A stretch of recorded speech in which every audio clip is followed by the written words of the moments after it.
जय हिंद दोस्तों। आज हम डिस्कस करने जा रहे हैं एक इम्पोर्टेंट टॉपिक पे, जो कि बायोलॉजी का एक इम्पोर्टेंट टॉपिक है और बहुत ही यूजफुल है और ये बेसिक नॉलेज होना चाहिए as a biology student. So living organism and characteristics of life, आज ही हम इसके बारे में डिस्कस करेंगे। और ये स्टार्ट करने से पहले कुछ टर्मिनोलॉजी है उसके बारे में जान लेते हैं कि क्या है। सो आप लोग को दिया मतलब 12th में जब आते हैं तो कोई साइंस स्ट्रीम में जाते हैं, कोई मैथ स्ट्रीम में जाते हैं, तो एक दिमाग में क्वेश्चन रहता है कि what is science. So science word is originated from the Latin words scientia, that means knowledge. So science is a dynamic organized knowledge based on knowledge and experimentation. So father of biology और father of zoology is Aristotle, ये सब आप लोग को पता होगा। Then landmark and trivianus term biology. So biology is made up of two words, bios and logos. So bios means life, logos means a study or discourse. So study of life is known as biology. So biology is a science of life forms and living processes. Then biology is the story of life on earth. Then another definition is biology is the story of evolution of living organism on earth. Then another branch of biology is botany or zoology. So botany also known as phytology. So botany originates from the Greek word boskins, that means grazing, and phytology made up of two words, phytos and logos. So phytos means plant, logos means study. So studies of plant or plant like organism is known as phytology.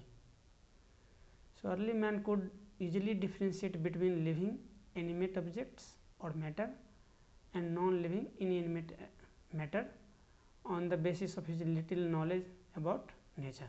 So जैसे जैसे evolution हुआ तो आदमी जो है पहचानना शुरू कर दिया कि कौन सा लिविंग मैटर है, कौन सा नॉन लिविंग मैटर, जितना उनके पास नॉलेज था। तो इसके कारण क्या हुआ कि there is systematic and monumental description of life forms made human to make a detail system of nomenclature, identification and classification of organism. So that is known as taxonomy. So a very long and complex process of evolution may have evolved all the organisms, so they are related to each other by sharing of some common genetic material, but up to varying degree. So बहुत लंबा समय लगा और बहुत ही जटिल process है evolution का। जैसे जैसे डेवलपमेंट हुआ तो डिफरेंट ऑर्गेनिज्म बना और सब में जो है ट्रांसफ़र हुआ कॉमन जेनेटिक मटेरियल। सो कुछ ना कुछ जो है सिमिलरिटी है ऑर्गेनिज्म के बीच में। सो दिस शेयरिंग में बी लेस और more among different cases.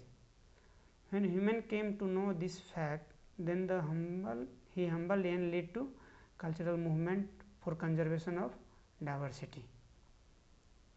So sharing of common character was also proved when human studies the similarities among living organisms but horizontally and vertically. ठीक है,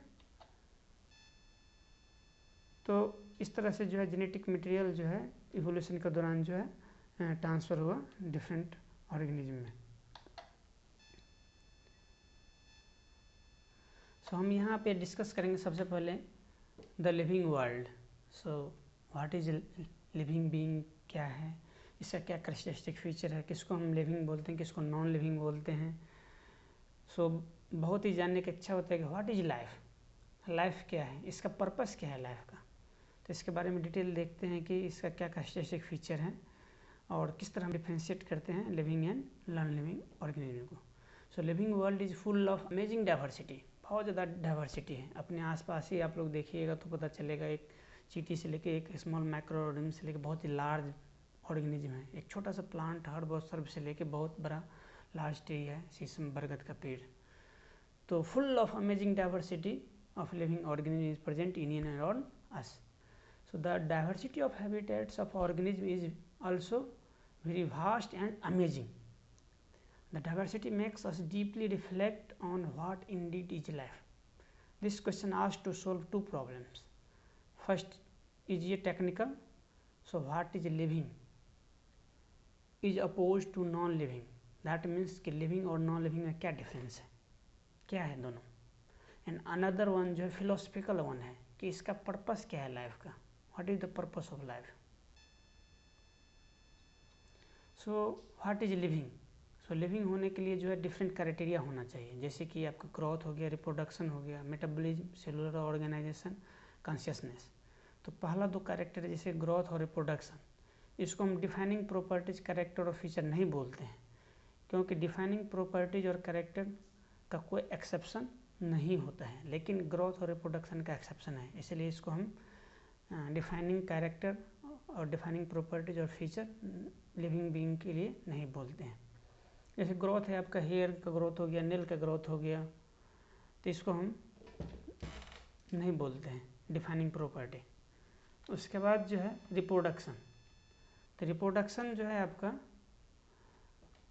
living में भी होता है और बहुत सारा लिविंग है जिसमें कि रिप्रोडक्शन नहीं होता है, जैसे कि आपका स्टेराइल मेल हो गया या स्टेराइल ह्यूमन बीइंग हो गया इनुच, या फिर आपका मेज प्लांट, स्टेराइल मेज प्लांट हो गया, या फिर मैंगो में न्यूट्रल फ्लावर होता है, वहाँ पे फर्टिलाइजेशन नहीं होता है लेकिन वो लिविंग है. इसलिए हम इसको जो है दो कैरेक्टर को लिविंग, ग्रोथ और रिप्रोडक्शन को डिफाइनिंग प्रॉपर्टीज, कैरेक्टर और फीचर नहीं बोलते. देन अनदर है मेटाबॉलिज्म, सेलुलर ऑर्गेनाइजेशन, कॉन्शियसनेस. ये जो है डिफाइनिंग कैरेक्टर है और प्रॉपर्टीज है. So first criteria is growth. So growth is increase in mass and overall increase in size of a tissue or organism or its part is known as growth. So increase in mass and increase in number of individuals are twin character of growth. So growth is irreversible permanent increase in size of an organism or organ or its part or even of an individual cell. Then growth is a result of metabolism. आप लोग को पता होगा कि metabolism is the sum of total biochemical reaction occurring in the body. So it is of two types, one is catabolism, another is anabolism. Catabolism होता है large molecule टूट के जो है स्मॉल मोलिक्यूल बनता है, एनाबोलिज्म होता है स्मॉल मोलिक्यूल कंबाइंड करके लार्ज मोलिक्यूल बनाता है. जब एनाबोलिक रिएक्शन ज़्यादा होगा कैटाबोलिक रिएक्शन से तो ग्रोथ होगा, और इसका उल्टा यदि कैटाबोलिक रिएक्शन ज़्यादा होगा anabolic reaction. So growth is a result of metabolism when the synthetic reaction और anabolism is more than that of the destructive process or catabolic growth will occur. Another point is in the reverse situation, जैसे कि less anabolism or more catabolism हो, then there will be degrowth or negative growth. उसके बाद है growth का type, जैसे intrinsic growth हो गया और एक्सट्रिंसिक ग्रोथ. इंट्रिंसिक ग्रोथ हो गया growth inside the body of living organism, जो बॉडी के अंदर में ग्रोथ होता है लिविंग ऑर्गेनिज्म के अंदर में, that is intrinsic growth. Extrinsic हुआ कि आउटसाइड ग्रोथ होगा. So outside that is the accumulation of material on any body surface. ये जो है कैरेक्टरिस्टिक फीचर है नॉन लिविंग ऑर्गेनिज्म का. अनदर ग्रोथ का जो है क्लासिफिकेशन है डिटरमिनेट ग्रोथ और अनलिमिटेड ग्रोथ. इस तरह का ग्रोथ जो है थ्रू आउट लाइफ होता है, और इनडिटर्मिनेट ग्रोथ और अनलिमिटेड ग्रोथ बोलते हैं इसमें. और ये जनरली प्लांट्स में पाया जाता है, एनिमल्स में नहीं पाया जाता है, क्योंकि एनिमल्स और ह्यूमन बीइंग में जो एक स्पेसिफिक एज ग्रुप में एज तक ही जो है ग्रोथ होता है.